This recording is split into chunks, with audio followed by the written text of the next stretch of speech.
নমস্কার বন্ধুরা, সবুজ কুকিং ওয়ার্ল্ডে আরও একটি নতুন রেসিপিতে সকলকে স্বাগত।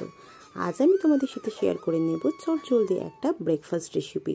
শুধুমাত্র ব্রেকফাস্টে নয়, বাচ্চাদের টিফিনেও কিন্তু এই রেসিপিটা তোমরা বানিয়ে দিতে পারো। এটা হবে কিন্তু একেবারে তুলোর মতো নরম আর বানানোও অনেক সোজা। চলো ভিডিওটা শুরু করা যাক। এর জন্য আমি একটা বাটির মধ্যে নিয়ে নিয়েছিলাম একটা ডিমের মধ্যে দিয়ে দিয়েছিলাম 1/4 কাপ পরিমাণ চিনি দেওয়ার পর এর মধ্যে দিয়ে দিয়েছিলাম আমি 1/2 কাপ পরিমাণ আগের থেকে জাল করে ঠান্ডা করে রাখা দুধ। এবার এই তিনটে উপকরণকে খুব ভালোভাবে ফেটিয়ে নিতে হবে, যতক্ষণ না পর্যন্ত চিনিটা খুব ভালোভাবে গলে যায়।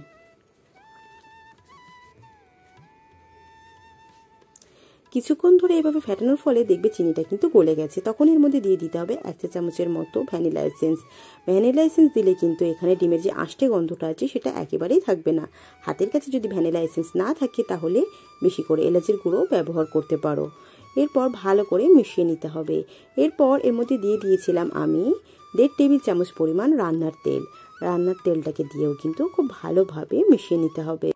তোমরা যারা মিষ্টি খাবারে নুন পছন্দ করো তারা কিন্তু 1 চিমটে নুন এখানে মিশিয়ে নিতে পারো। এরপর এর মধ্যে দিয়ে দিয়েছিলাম আমি 1 কাপ পরিমাণ ময়দা। এখানে কিন্তু আমি একটা 250 ml এর কাপ ব্যবহার করেছিলাম।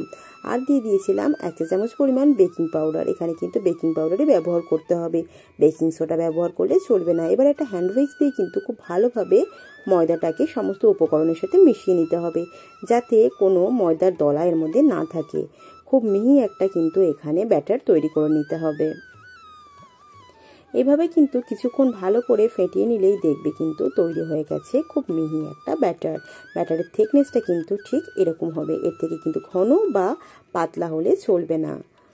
হাতে সময় কম থাকলে কিন্তু চটজলদি ব্রেকফাস্টে এই রেসিপিটা তোমরা বানিয়ে নিতে পারবে।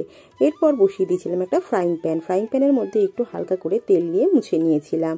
এরপর এক হাতা ব্যাটার নিয়ে কিন্তু ঠিক মাঝখান বরাবর এটাকে দিয়ে দিতে হবে। আর দেওয়ার পর কিন্তু কোনোভাবে নাড়াচাড়া করলে চলবে না। এভাবে কিন্তু গ্যাসের ফ্লেমটা লোতে রেখে কিছুক্ষণ রান্না করার পরেই দেখতে পাবে খুব সুন্দরভাবে কিন্তু বুদবুদ চলে এসেছে। যতক্ষণ পর্যন্ত এই বুদবুদটা থাকবে ততক্ষণ পর্যন্ত কিন্তু এটাকে কোনোভাবেই নাড়াচাড়া করা যাবে না। দেখবে মোটামুটি 1 মিনিটের মধ্যেই কিন্তু এই বুদবুদটা খুব সুন্দরভাবে তৈরি হয়ে যাবে। বাচ্চারা ঠিকমতো খাবার খাচ্ছে না বলে যে সমস্ত মায়েরা চিন্তায় ভুগছো তারা কিন্তু অবশ্যই এই রেসিপিটা ট্রাই করে দেখতে পারো। বাচ্চারা কিন্তু চেটে পুটে সব সার্ভ করে দেবে, আর বড়রাও কিন্তু খুব মজা করে এই খাবারটা খাবে। এমন সহজ ব্রেকফাস্ট রেসিপি জানবার জন্য আমার চ্যানেলটাকে কিন্তু অবশ্যই সাবস্ক্রাইব করে রাখবে, আর পাশে থাকা বেল আইকনটিকে অন করতে ভুলো না, যাতে আমার পোস্ট করা প্রথম ভিডিওটা তোমাদের কাছে পৌঁছে যায়। মোটামুটি 1 মিনিটের মতো সময় ধরে এই বুদবুদ ব্যাপারটা চলতে থাকবে। উপর দিকটা যতক্ষণ পর্যন্ত কাঁচা থাকবে ততক্ষণ কিন্তু এভাবে বাবলস হবে। যখন দেখবে এই বাবলসটা কিন্তু বন্ধ হয়ে গেছে তখন কিন্তু উপর দিকটাও অনেকটা বেশি টেনে যাবে, তখন কিন্তু এই রেসিপিটা পারফেক্টলি তৈরি হবে। দেখো এখন কিন্তু বুদবুদ আসা আমার প্রায় বন্ধ হয়ে গেছে।